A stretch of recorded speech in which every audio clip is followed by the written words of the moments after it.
Nabi kata dekat dengan kiamat dan kamu akan lihat ilmu agama akan beransur-ansur hilang. Allah tak angkat ilmu tu daripada buku.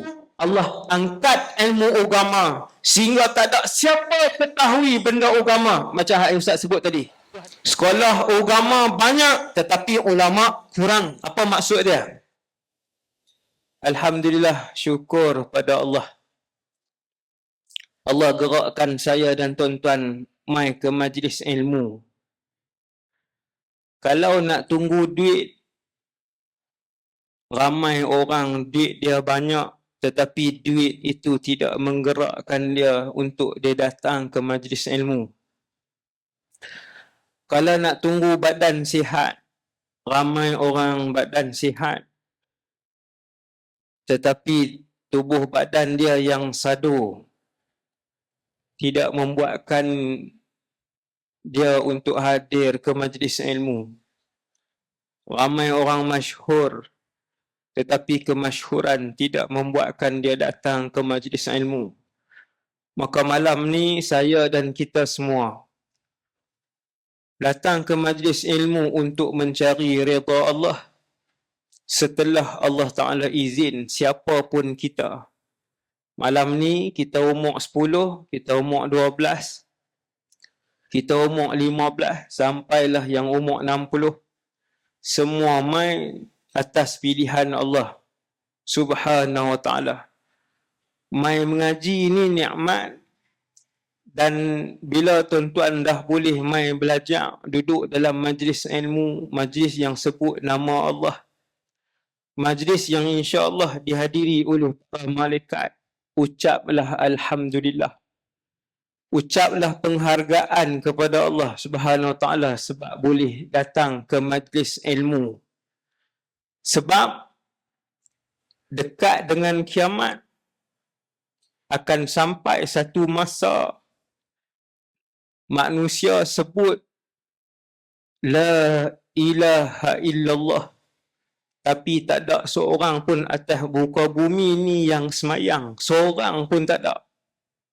Hari ni yang semayang, hari ni 2022, yang solat lebih 1 bilion orang yang solat. Sebab orang Islam ada 2 bilion. Yang solat 1 bilion lebih. Tuan-tuan bayang, akan mai satu masa, dekat dah, satu zaman, satu ketika dekat dengan kiamat, orang boleh sebut La ilaha illallah. Tetapi atas dunia ni waktu tu tak ada seorang pun yang semayang, tak ada seorang pun yang puasa, tak ada seorang pun yang keluarkan zakat, tak ada seorang pun yang buat haji. Tak ada siapa dah amalkan Islam. Bahkan yang sebut La ilaha illallah tu bila ditanya oleh orang, "Menapa hang sebut tadi? Tak pernah dengar." Orang tu jawab, dia kata, "Keluarga aku dulu, nenek moyang kami pernah sebut perkataan ni. Dan sampai hari ni aku sebut perkataan tu, tapi aku pun tak tahu apa makna perkataan ni." Seorang sahabat namanya Silah, sahabat lelaki. Dia ni lelaki. Dia nama Silah. Sahabat ni pun tanya kepada seorang lagi sahabat yang meriwayatkan hadis tersebut, iaitulah yang bernama Huzaifah Ibnul Yaman. No? Sahabat yang riwayat hadis ni nama Huzaifah Ibnul Yaman. Hak cerita kata atas dunia nanti tak ada seorang pun semayang, tak ada seorang pun azan, tak ada seorang pun berkeluar zakat, tak ada seorang pun puasa, tak ada seorang pun haji. Tidak ada seorang pun. Yang ni betul-betul dekat kiamat. Hanya ada beberapa kelompok kecil, mereka reti sebut La ilaha illallah, tapi bila orang tanya, "Tadi sebut apa?" Dia kata sebut La ilaha illallah. Benda apa tu? Dia kata tak tahu. Dia kata tak tahu. Dulu nenek moyang kami sebut. Maka sahabat yang dengar hadis ni daripada mulut seorang lagi sahabat bernama Hudzaifah ibnul Yaman, sahabat yang nama Silah ni, dia tanya, wahai Hudzaifah, ada faedah ke reti sebut la ilaha illallah tapi tak tahu apa makna dia? Ada faedah ke orang ketika itu waktu dunia tak ada seorang pun semayang, waktu dunia tak ada seorang pun puasa Ramadan, waktu dunia tak ada seorang pun keluarkan zakat? Adakah faedah seseorang sebut la ilaha illallah? Sayyidina Huzaifah kalih belah lain, seolah-olah menyembunyikan sesuatu yang besar. Sebab Sayyidina Huzaifah ni dia penyimpan banyak rahsia akhir zaman. Walaupun Huzaifah radhiyallahu anhu tidak hidup di zaman kita, Sayyidina Huzaifah hidup zaman Nabi. Tapi dia banyak simpan rahsia akhir zaman. Siapa nak tahu perjalanan akhir zaman, siapa nak tahu rahsia akhir zaman, siapa nak tahu apa akan berlaku di akhir zaman, banyakkan mengkaji hadis Sayyidina Huzaifah ibnul Yaman. Maka Sayyidina Huzaifah kalih belah lain, paling belah lain. Silah ni mai tanya lagi, wahai Huzaifah, ma aghnahum la ilaha illallah wa hum la yadruna ma zakah wa ma salah wa mal hajj. Dia tanya kali yang kedua, wahai Huzaifah, ketika itu satu dunia tak ada orang semayang, tak ada dunia tak ada orang puasa Ramadan, satu dunia tak ada orang zakat, ada faedah ke sebut la ilaha illallah? Kali kedua dia tanya, Sayyidina Huzaifah tak jawab. Kemudian Sayyidina Huzaifah paling belah lain, dia kali belah lain. Sayyidina Silah ni, nama Silah ni mai, dia tanya sekali lagi, adakah faedah dia sebut la ilaha illallah?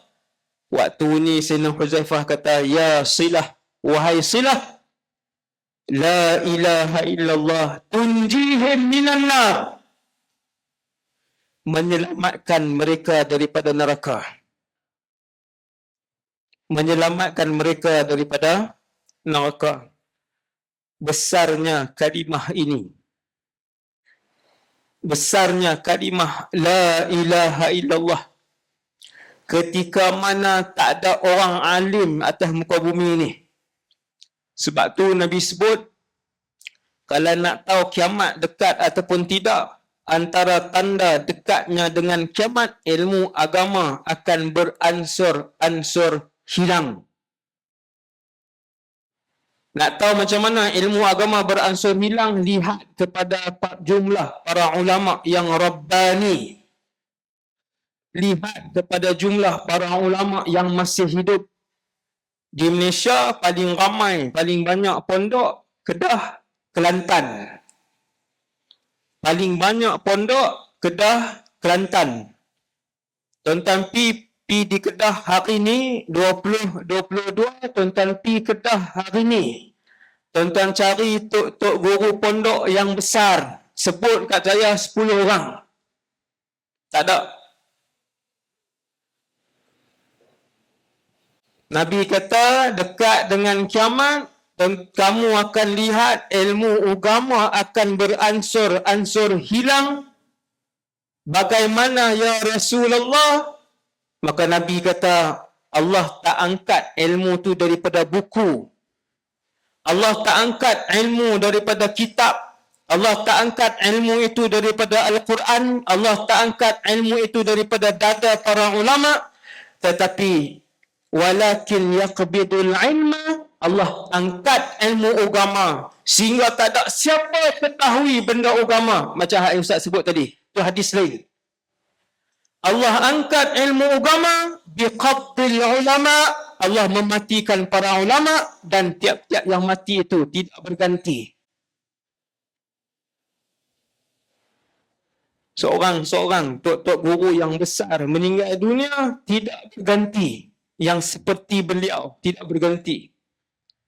Bahkan banyak pondok yang ditutup, pondok tok-tok guru yang besar. Meninggal, tok guru besar, tutup pondok. Tak ada pengganti. Yang ni yang Nabi sebut dalam satu hadis, innallaha la yaqbidul ilma intiza'an yantazi'uhu minal ibad. Allah tidak mengangkat ilmu dengan menarik daripada dada para ulama. Bukan.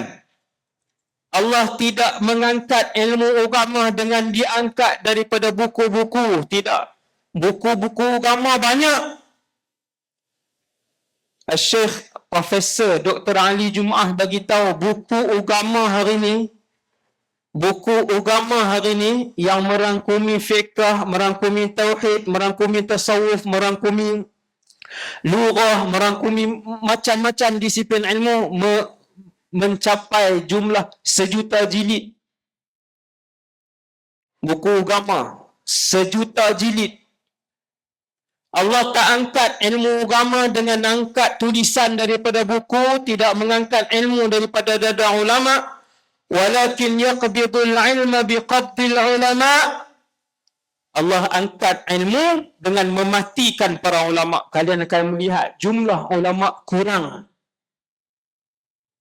Yang ni kita tengok hari ni. Sekolah agama banyak tetapi ulama kurang. Apa maksud dia?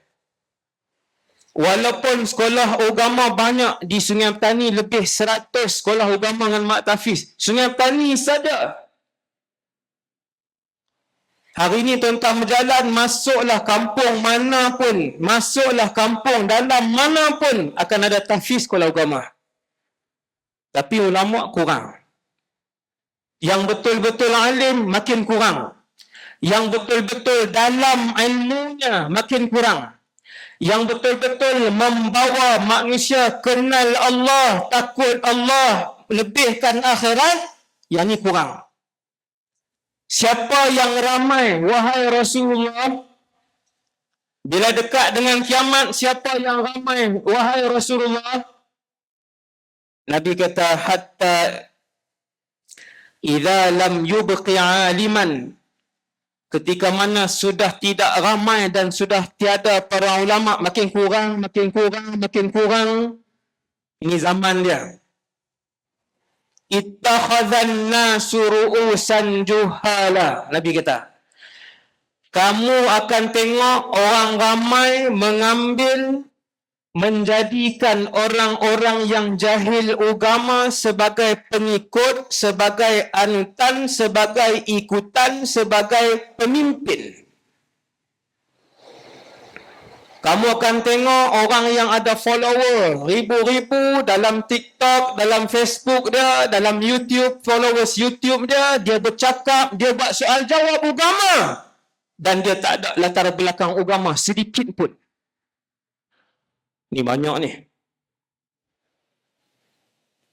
Nabi kata dekat dengan kiamat kami akan matikan para ulama, bilangan ulama kurang, ketika itu ittakhadhan nasu ru'usan juhala.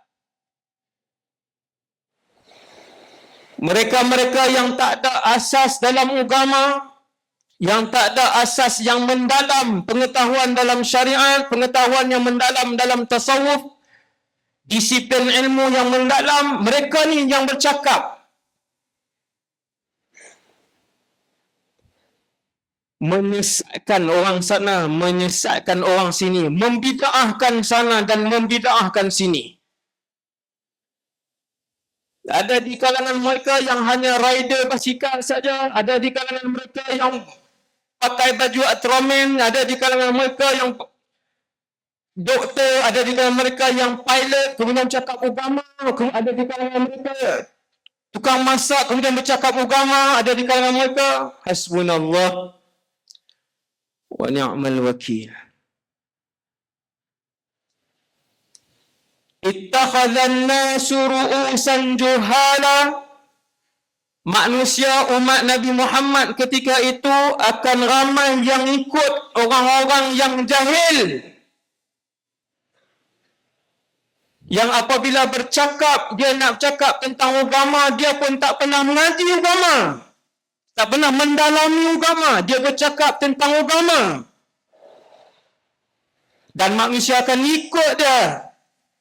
Live dia 5-600 orang tengok. 1,000 orang tengok. Kemudian apa ya Rasulullah? Nabi kata, fasitu. Orang ramai yang duk tengok live dia, duk tengok live Facebook dia, orang ramai yang tengok live TikTok dia, orang ramai pun tanya kat dia soalan. Fasu'ilu, maka mereka ditanya. Su'il ni mabni lil majhul. Maka jahil-jahil, orang-orang jahil yang menjadi ikutan ini, mereka disoal tentang agama. Mereka jawab ataupun tidak, ya Rasulullah. Nabi jawab adalah hadis ni. Fasu'ilu fa'aftau bi ghairi ilman. Ketika mereka disoal tentang soal jawab agama, mereka jawab tanpa ada ilmu. Banyak ada dalam internet, banyak di medsos. Hati-hati memilih guru. Kalau kamu jumpa orang-orang yang mencerca ulama dalam internet, media sosial, hati-hati dengan orang-orang tu. Mulut mereka tak segan silu untuk memanggil dengan gelaran binatang kepada para ulama. Untuk memanggil gila kepada para ulama dan pendakwah lain. Ini ada satu kumpulan di Malaysia ni. Mulut mereka lancang dan biasa dengan perkataan syirik dan bid'ah. Mulut mereka biasa dan lancang dengan perkataan dia ni sesat, dia ni sebagainya. Nabi kata fasu'ilu, orang ramai pun bertanya mereka. Sudah ramai ikut mereka, fasu'ilu, orang ramai pun bertanya mereka. Adakah mereka jawab? Bila ditanya, fa'aftau bi ghairi ilmin, mereka jawab. Sedangkan tak ada asas. Sedangkan tak ada asas.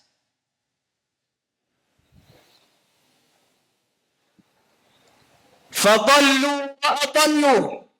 Penutup kepada hadis ini. Nabi kata dekat dengan kiamat, kamu akan tengok suasana ini. Hadis ini riwayat Imam Bukhari dan Muslim. Ketika kepala-kepala jahil ini diikuti, diangkat untuk menjawab soalan, dikerumuni dalam bidang sosial, dalam media sosial, diangkat dan dilantik untuk menduduki tempat-tempat utama di dalam masyarakat. Mereka ditanya, kemudian mereka menjawab. Mereka jawab soalan-soalan tu dengan berani. Sudahlah jawab, boleh salahkan orang agama pula. Berani menyalahkan pula. Ni salah, mereka ni salah, jangan ikut dia ni.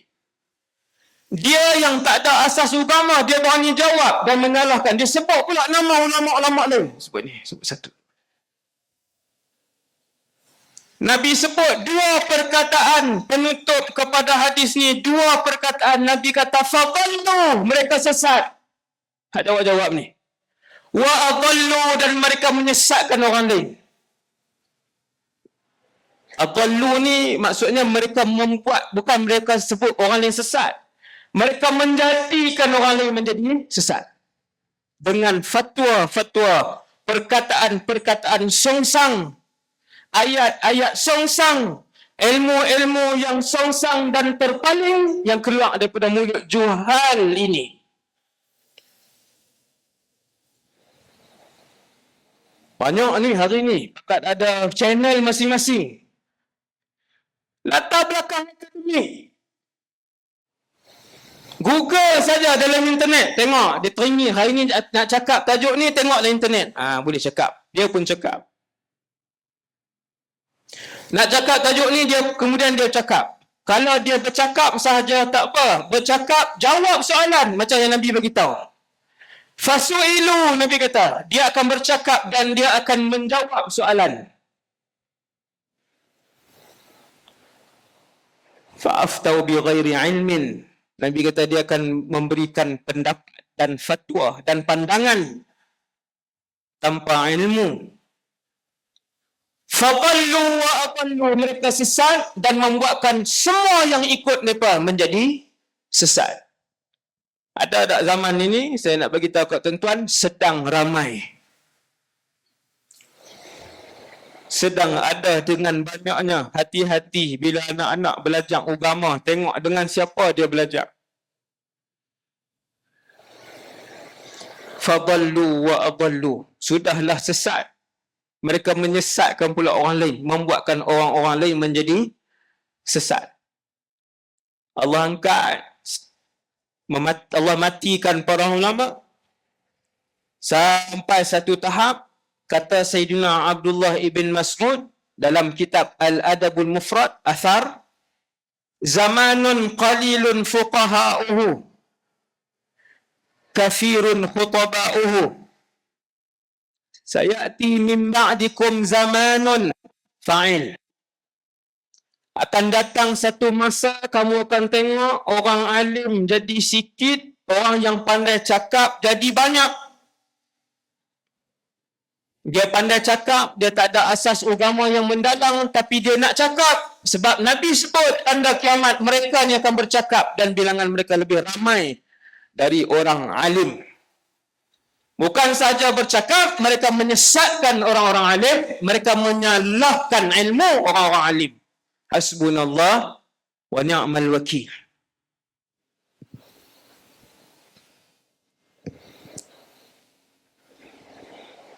Kemudian Nabi kata ya'ti 'alan nasi zamanun, lepas Allah tarik ilmu, Allah tarik ulama, mematikan para ulama, kamu akan tengok satu zaman yaqumuna sa'atan, orang nak semayang.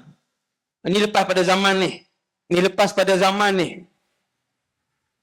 Sekarang kita tengok zaman yang hadis tadi.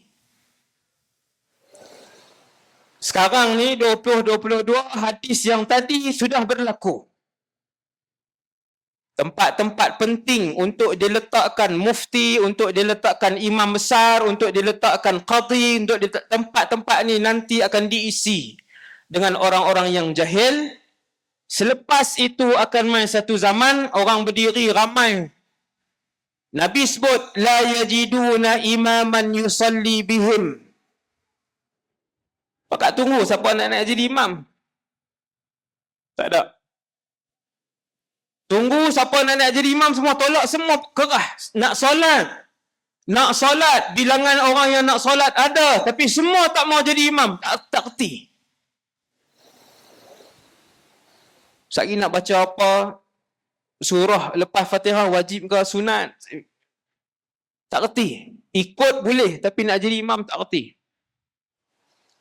Ini zaman ilmu akan diangkat oleh Allah dengan cara Allah mematikan para ulama. Sebab itu, setiap minggu, semua malam ni yang hadir ni, berapa ribu orang ni, di dataran yang ramai ni, tuan, semua yang hadir pada malam ni, mesti ada pengajian fiqh, tauhid dan tasawuf pada tiap-tiap minggu, kerana tiga-tiga ilmu ini disebut sebagai ilmu fardu ain.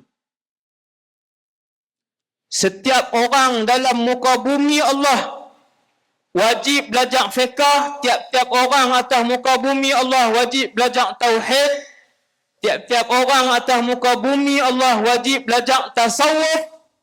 Siapapun orang itu, bermula daripada yang jual laksa tepi jalan sampailah ke yang di Pertuan Agong yang berada di pentadbiran negara. Semua wajib.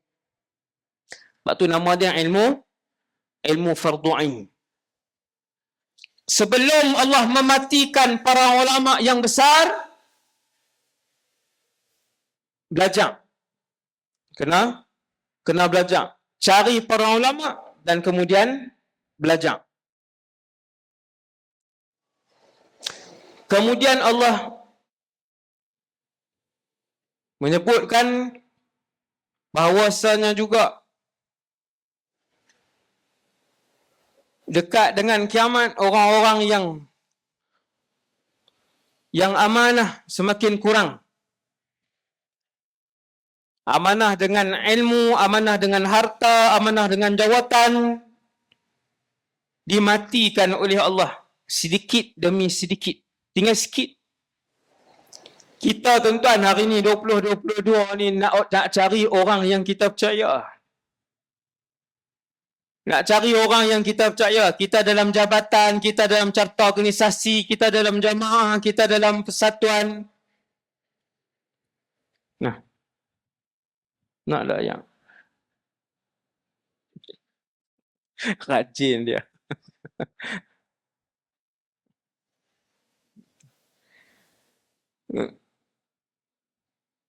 Satu hari Sayyidina Umar Al-Khattab, semua orang kenal Sayyidina Umar bin Al-Khattab ialah khalifah kedua umat Islam. Lepas Nabi wafat, naik Sayyidina Abu Bakar ibn Abi Quhafah. Kemudian Sayyidina Abu Bakar wafat, naik Sayyidina Umar jadi presiden umat Islam. 10 tahun. Pusat pentadbiran ketika itu di Madinah Al-Munawwarah. Zaman Sayyidina Umar, zaman keemasan Khulafa' Rashidun.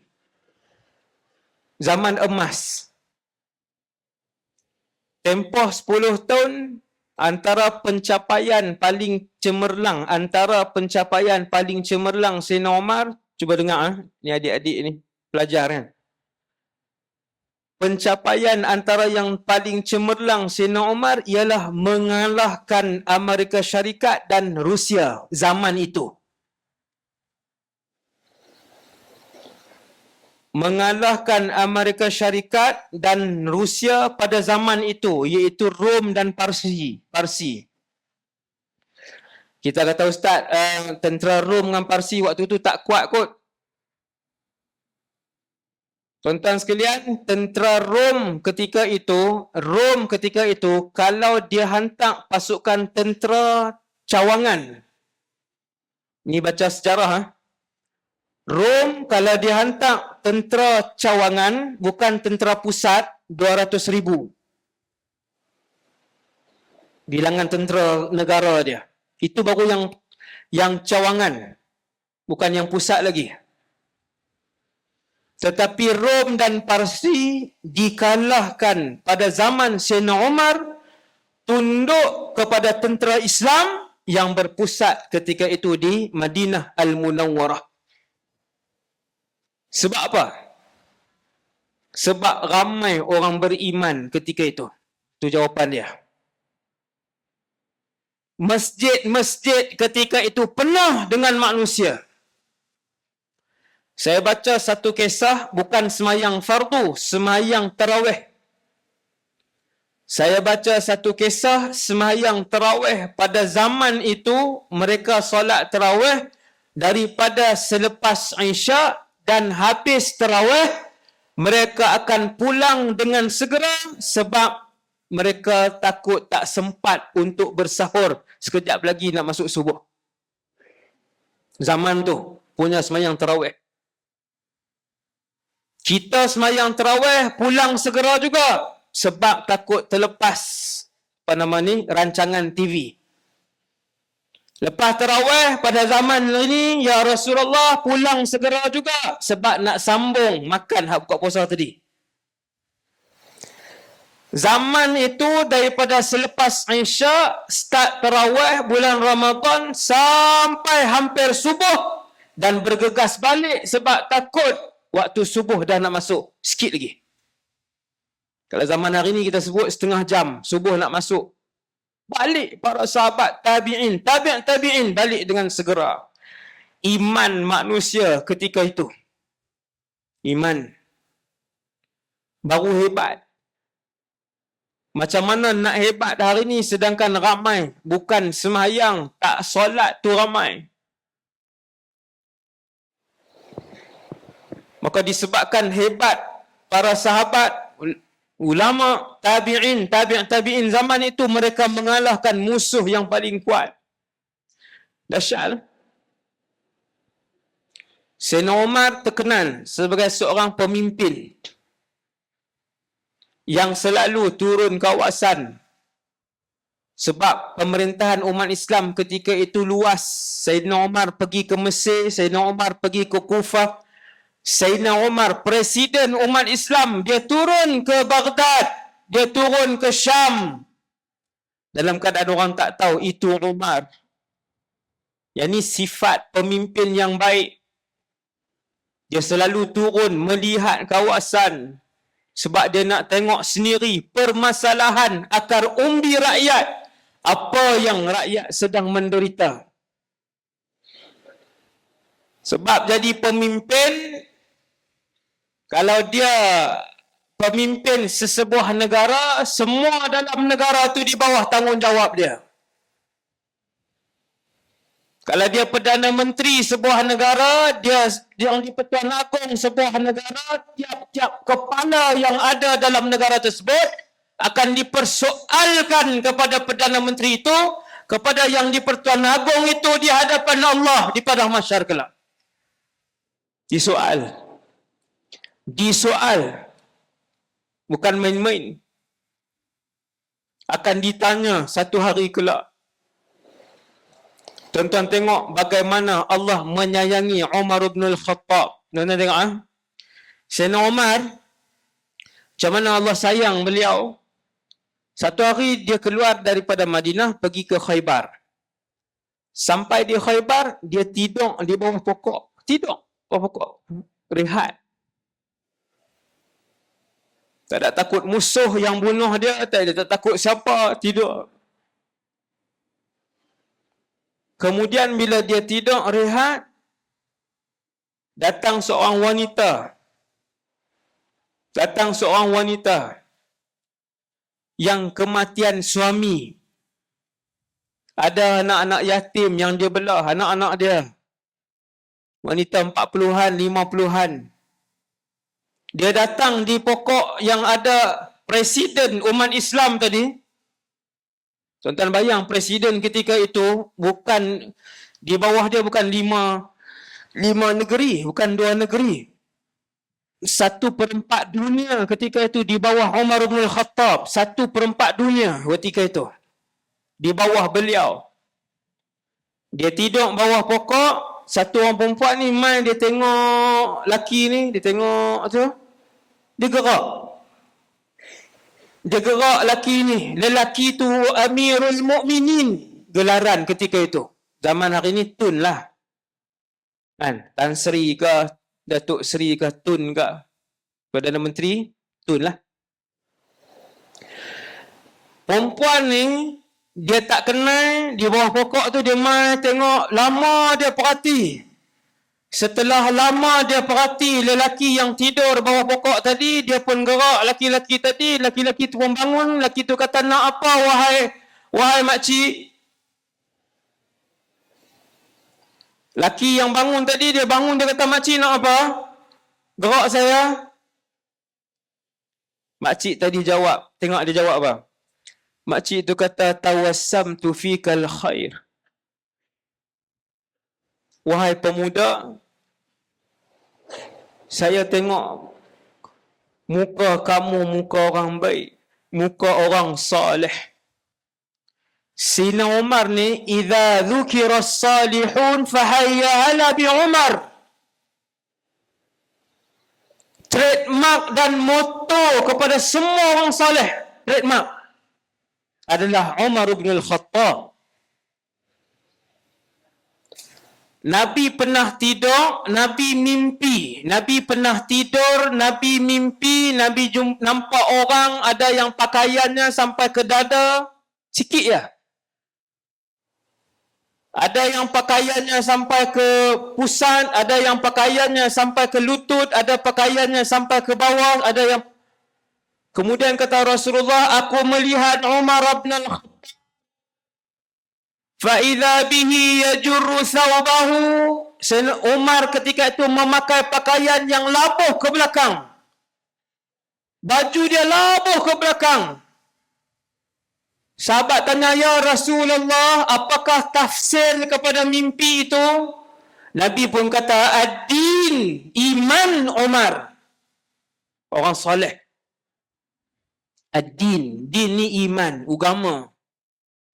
iman Sayyidina Umar. Sayyidina Umar ni walaupun garang, tapi kalau tengok muka dia, orang tahu muka orang saleh. Subhanallah. Kita hari ni orang tengok muka, orang tahu dah, dia ni tak boleh percaya ni. Tengok muka pun nampak tak boleh percaya. Muka ayam ketum. Tu teruk sangat. Ni muka Ais ni, tengok muka ni. Gaya Ais ni. Naik bawa motor pun melelong. Kan? Mulut dia ketak-ketak. Tengok muka. Kalau hak tinggi sikit, tengok muka tahu dah. Hasbunallah wa ni'mal wakil. Tapi jangan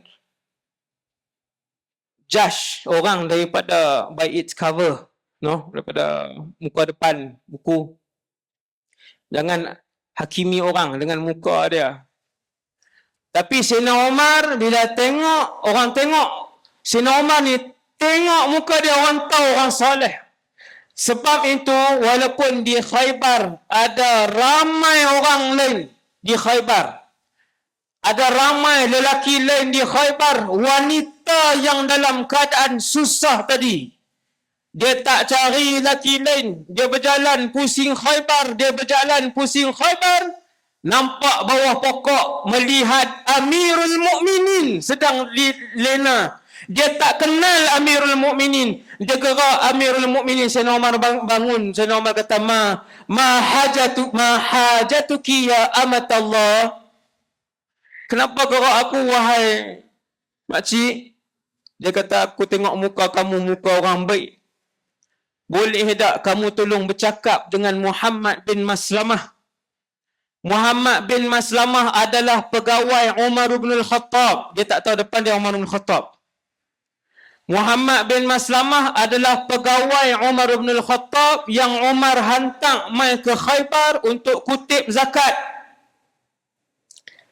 Sayyidina Umar hantar pegawai zakat mai kutip zakat di Khaybar. Khaybar ni tempat orang mewah, tempat orang kaya, semua orang kaya. Penempatan orang kaya di Khaybar. Sayyidina Umar hantar Muhammad bin Maslamah, sahabat Nabi, orang baik, kutip zakat daripada orang kaya, kembalikan kepada orang miskin di Khaybar. Tetapi Muhammad bin Maslamah tak bagi kepada aku. Aku orang susah.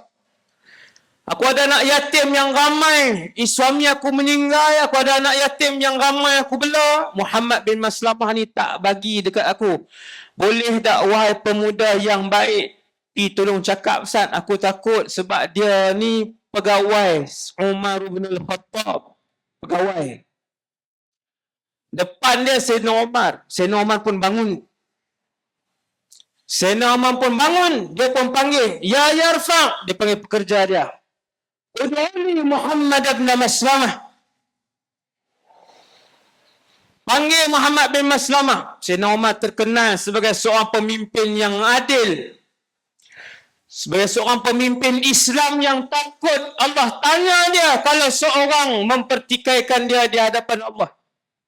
Dan Umar, dia takut kalau seorang rakyat yang menuntut dia di hadapan Allah Jalla Jalaluh. Kita duk ingat hari ni jawatan ni untuk seronok. Jadi menteri besar untuk seronok, jadi exco untuk seronok, jadi sultan untuk seronok, jadi adun untuk seronok, jadi pengetua untuk seronok. Bukan. Setiap jawatan itu akan disoalkan berdasarkan kapasiti pentadbiran kamu. Berapa orang di bawah kamu? Berapa orang di bawah kamu? Berapa orang yang susah tidak mendapat pembelaan di bawah kamu? Berapa orang yang dizalimi di kalangan orang Islam dan bukan Islam di bawah pemerintahan kamu? Lagi besar jawatan yang dipegang, lagi banyak yang akan dijawab di hadapan Allah Jalla Jalaluh. Memang akan jawab kan? Bukan melawak-melawak. Akan jawab. Jangan seronok-seronok rehat di dalam rumah besar kamu. Kamu akan disoal. Allah kasih Sayyidina Umar, Allah bawa Sayyidina Umar Tuan tengok kisah ni. Bila Sayyidina Umar dengar aduan wanita ni, Sayyidina Umar kata, wahai Yarfa', panggil Muhammad bin Maslamah. Perempuan ni pun takut. Dia kata, wahai lelaki, jangan panggil Muhammad bin Maslamah. Yang tu exco, yang tu pegawai Umar. Hang siapa? Yang tu pegawai Umar. Kamu bukan siapa-siapa nak panggil dia. Aku ajak kamu, jom pergi cakap dengan pegawai tu. Kata aku tak dapat bahagian aku. Bukan panggil dia main menghadap. Sayyidina Umar kata, tak apa makcik, kita panggil dia. Illam ya'tina ji'na ilaih. Tu ayat dia. Diriwayatkan oleh Imam Malik ibn Anas cerita ni. Tak apa makcik, kalau dia tak mai kita pi. Lagi berani, lagi sakan. Makcik ni lagi takut. Makcik tu tak tahu di depan dia adalah Amirul Mukminin Umar bin Al-Khattab radhiyallahu an. Dia kata tak apa makcik, kita panggil dia. Dia tak mai, saya kita pi kat dia. Maka pekerja Sayyidina Umar pi panggil. Bila pi panggil, ketuk pintu. Datuk Muhammad. Datuk lah pegawai. Datuk Muhammad bin Maslamah. Kan? Amirul Mukminin panggil. Dia pun kata, Allahu Akbar, inna lillahi wa inna ilaihi raji'un. Dia kata, kalau Amirul Mukminin panggil, habis. Ada sesuatu yang tak kena. Ada sesuatu yang tak kena kalau Amirul Mukminin panggil. Siapa ada tadi di depan Amirul Mukminin? Pekerja tu kata, ada seorang wanita. Aku tak tahu isu apa. Dia kata, mesti ada yang tak kena. Maka Muhammad bin Maslamah pun pergi dalam keadaan ketakutan. Sampai depan Sayyidina Umar, dia pun bagi salam. Assalamualaikum warahmatullahi ya Amirul Mukminin wa barakatuh. Bila dia sampai depan tu, dia kata, Assalamualaikum warahmatullahi ya Amirul Mukminin. Wahai Presiden umat Islam. Perempuan tu dengar. Kata Imam Malik, wanita tu dia punya malu. Rupanya yang di depan dia Amirul Mukminin, dia pun tutup semua muka dia. Dengan tudung. Dulu orang perempuan dulu pakai tudung labuh. Tudung dan jubah mereka sehingga mencecah di tanah. No? Perempuan zaman hari ni, dia tak cecah di tanah. Pakaian. No? Alhamdulillah yang hadir muslimat menutup aurat dengan baik. Alhamdulillah. Maka wanita ni, makcik ni punya malu. Dia jadi malu, tak keruan. Dia jadi tak ada ayat. Dia tutup semua muka dia, dia tunduk. Rupanya Amirul Mukminin yang dia gerak dengan kaki tadi. Yang dikejutkan dengan kaki dia tadi adalah Amirul Mukminin. Yang dia bercakap, luahkan masalah dia tadi adalah Amirul Mukminin. Yang bangun menyelesaikan masalah dia adalah Perdana Menteri umat Islam ketika itu. Allah sayang Sayyidina Umar. Subhanallah. Supaya satu hari nanti Sayyidina Umar tidak dipersoalkan wanita ini di mahsyar. Seandainya dia tak dapat hak dia. Maka Umar pun tanya, wahai Muhammad bin Maslamah, ni kes apa? Ni cerita apa? Dulu kita miskin, semua orang menyerang kita, menyerang Islam, kita susah, bilangan kita sikit. Waktu tu kita tak ada harta, kita tak boleh bantu umat Islam ditindas. Apakah sampai hari ini kita menguasai dunia, kamu nak tindas orang Islam? Kata Muhammad bin Maslamah. Maka jawab Muhammad bin Maslamah, ya Amirul Mukminin. Wahai Amirul Mukminin, semua orang yang bertanggungjawab, kami telah, orang yang berhak, kami dah berikan hak dia daripada zakat yang dikutip. Seandainya aku sengaja, maka aku tidak sekali-kali melakukan perkara itu, wahai Amirul Mukminin. Dan sekiranya aku tersalah, maka aku mohon maaf. Kemungkinan nama beliau tak masuk dalam permohonan terlepas pandang. Yang ni biasalah ramai. Bila ramai terlepas pandang nama. Kita dah isi borang, kemudian tak masuk, permohonan tu tak masuk, lepas tu tak isi dah. Kita duk ingat kita minta, rupanya tak minta. Permohonan kita ditolak. Maka kata Muhammad bin Maslamah, wa amirul mu'minin, aku tak pernah sengaja untuk melepaskan hak dia. Tidak sekali-kali akan aku lakukan. Maka Sayyidina Umar pun kata, sekiranya kamu dilantik oleh aku menjadi petugas tahun depan, kamu gandakan bayaran kepada makcik ni. Gandakan bayaran kepada makcik ni, dan sekiranya Sayyidina Umar pun bercakap kepada makcik tadi, dia pun kata, wahai makcik, pulanglah ke rumah makcik, ilhaqi bi Khaybar, sa'amuru laki, sekarang juga saya akan arahkan mereka untuk bawa harta dan sebahagian keperluan kepada makcik. Sayyidina Umar. Allah sayang siapa, tuan-tuan? Allah sayang Sayyidina Umar. Di zaman beliau tidak ada yang dizalimi. Seorang rakyat pun, walaupun beliau memerintah 1/4 dunia, tak ada seorang pun yang terkecuali dan terlepas daripada bantuan. Semua dapat. Masya Allah. Tiap-tiap kampung Sayyidina Umar masuk, tiap-tiap lorong Sayyidina Umar masuk, selalu berjalan. Tengok, dia cek. Siapa yang susah, siapa yang tak cukup keperluan. Nah, maka Allah rahmat dan Allah kasih dengan Sayyidina Umar. Kalau Umar terlepas untuk memberikan hak anak-anak yatim dan juga ibu tunggal tadi, maka berdosa dan bertanggungjawab Umar di hadapan Allah Subhanahu wa ta'ala. Nah, jadi begitulah keadaan hidup kita, para umat Nabi Muhammad yang dikasihi sekalian.